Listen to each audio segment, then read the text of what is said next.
Welcome to Subramani. Attending social functions is some kind of fun, but before that, please subscribe to the channel. Please hit the bell icon. So this lady comes up to me. She must be in her 40s, and she tells me, I put all my money in index funds. And why do I need a financial planner? I said, you don't need a financial planner, you don't need a financial advisor. And I left her at that. And exactly after about 20-30 minutes, maybe half an hour, a friend comes to me and said, you tell me that an index fund is not sufficient, I have to plan much more. But you told my sister that an index fund is sufficient. Why this disparity in advice? I said, look, I know you. I didn't even know she was your sister. I would have perhaps given a different answer. So he said, what was that answer? I said, that was a conversation finisher. If I were younger and I wanted her business, I would have spoken very differently. But I'm older. I don't want her business. I don't want to talk about investments in a social gathering. So I needed conversation finishers. I didn't want to engage with that woman further. So therefore, that was the answer. The correct answer is, I said I would have just acknowledged that indexing is good. Very many people do it, and that's enough. And goodbye. But I said, since it's your sister, I may have to modify my answer and say, well, there are other things which she doesn't know. So I started by saying, look, if we were in the USA, the location of the investment is also, it does matter, whether it is in the taxable thing or it is not taxable. In India, that does not matter. However, the end purpose for which you're going to use the money matters. For example, if it is going to be for your child's education, it's better off that it grows in your child's account. If it is for meeting the expenses of your parents during retirement, it is better that it grows in your parents' name, because both of them might be on a lesser taxation than what you are at, right? So first of all, that change in taxation could be there. Second, I said debt funds are today taxed at maximum marginal rates at your current income. Now, and that is going to be very bad if you are a business person, because as a business person, your income may not cease even beyond your age of 60, 65 if you don't sell your business. So, but for a person in service, there's a decent chance that the income will fall dramatically, or that you will be able to decide when to take the income. The income might accrue, but you may not take the cash, and so you will pay tax only when you take the cash. So for her, it is possible that since she's in her 40s, she should put in a place where it grows for the next 20 years, because currently she still has an income much beyond 12 lakhs, right? So she'll be paying higher tax rates. So where you locate it, do you locate it in your children's name, do you locate it in your name, do you locate it in your parents' name? That also matters. And with children, when to withdraw, how is clubbing, will clubbing apply? For your parents, will clubbing apply? Will the ITO think that it should be clubbed? All those questions have to be answered first.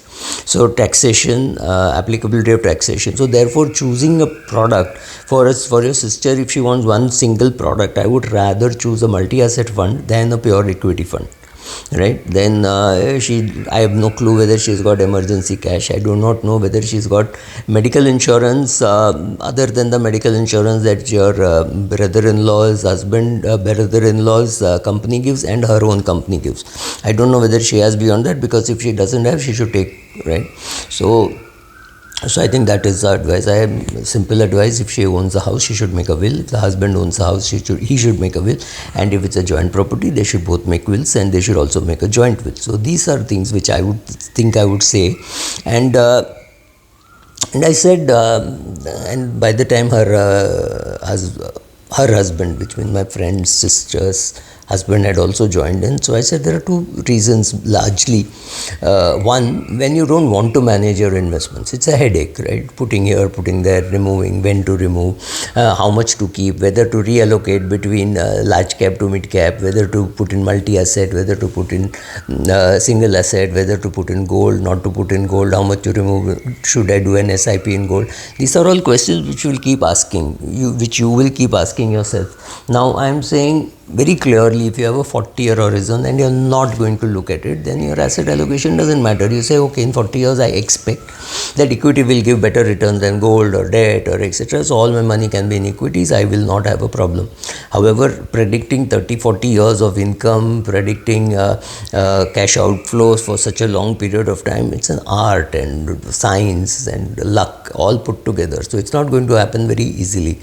So if you don't want to manage your investments, you should get a professional to manage it. It's as simple as that. You don't want to do certain things, so you don't want to cook, so you get a cook at home. It's not that you don't want to cook, but you think your time is better spent somewhere else. So when you don't want to manage your investments, then you still have to manage it, right? You cannot say, I don't want to manage my investments and I don't care.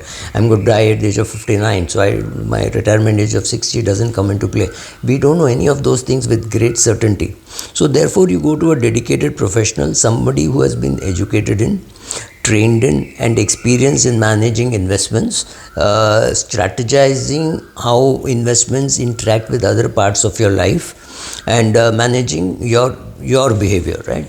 So if she would panic, and immediately a smile came to her face, and she had panicked when during COVID she had panicked, but she had not removed because my friend had told her not to remove. But when you don't want to do it yourself, right, you assume for a minute that you have all the knowledge, time, self-awareness, you're about to retire and you need to manage your investments. Well, maybe just you're capable of doing that, but at a much later stage. When you're in your 30s and 40s, you're going to concentrate on your career. You're not going to concentrate on your investments. I'm not even saying you can't do it, but you're not willing to do it, right? So that's important. So it's not as though I can't cook, but I still prefer having a cook, because that cook has to do that work 365 days, right? I'm a very happy cook on one day in a week, not every day, right? So maybe managing investment is not fun for you. I mean, it may be fun for me, but it may not be fun for you. Maybe you, as a couple, both of you are not so keen, and you're happy that if somebody else does it, because you think if your husband does it and you don't like what he's doing, you might get into fights. Or you say, oh, my husband does everything, I don't know anything, right? So that is the other possibility, which women have, that great choice card of saying, the only thing that my husband does is managing the money, so I will not go and interfere and help him. You're not helping him, you're helping yourself. If you don't understand, and if he drops down dead, who is going to manage your money? That's a good question to answer. Well, what if he happens to be a financial planner himself and he can do it? Maybe he can, but he may not be a good investment manager, right? And secondly, investment professional can do some things better than perhaps what you can do. I'm not saying he can pick better funds. Not that maybe he can't. There is no way. Today there are enough funds for him to make mistakes. There are enough funds for you to make mistakes if you are a DIY. It doesn't matter. But I think the fund selection part is now commoditized, and there is nothing to say if you pick a Rochi Jain fund over a Gopal Agarwal fund, or Tahir's fund, or anybody else's fund, maybe Naren's fund. You don't know when they will retire. You don't know how. You will check their current age. Oh, they're 50, they're 52, they're 55. Then you say, oh, this is only 42, so this is the better bet. But you don't know how long they will live, what they will do, whether they will change jobs. You don't know all that. So I think fund picking is today commoditized. Anybody can pick it. There are enough software which is available which should be able to pick up funds for you.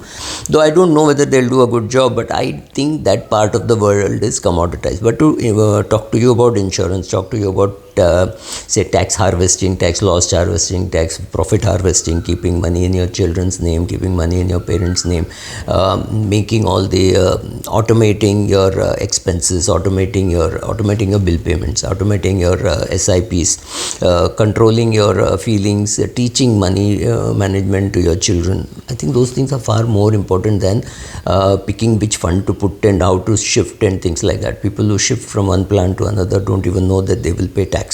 Right? They think, oh, if I have shifted within one fund house, I will not have to pay tax. You shift one scheme to other scheme, you will pay tax, right? It is just convenience that you're shifting. It is actually you're taking the money and putting it back. So people don't know that.